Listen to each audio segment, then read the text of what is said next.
This is the Lone Crater YouTube. We hope this video helps. In this video, I will show how to make a cheese sandwich at home.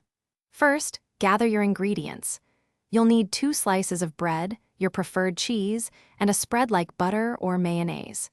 Make sure your cheese is sliced to about 1/8 of an inch thick for optimal melting. Having everything ready before you start makes the process smooth and enjoyable. Now let's prepare the bread. Take your 2 slices and spread a thin, even layer of butter or mayonnaise on one side of each. This buttered side will face outwards in the pan, creating that delicious, crispy golden crust. Don't be shy with the spread, but avoid overdoing it. A consistent layer is key for perfect browning and flavor.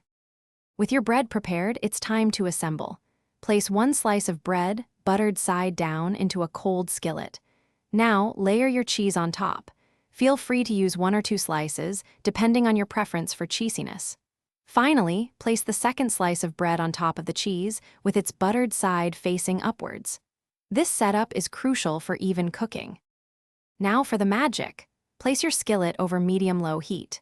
Cook for about 2 to 3 minutes on the first side until it's beautifully golden brown and the cheese starts to soften.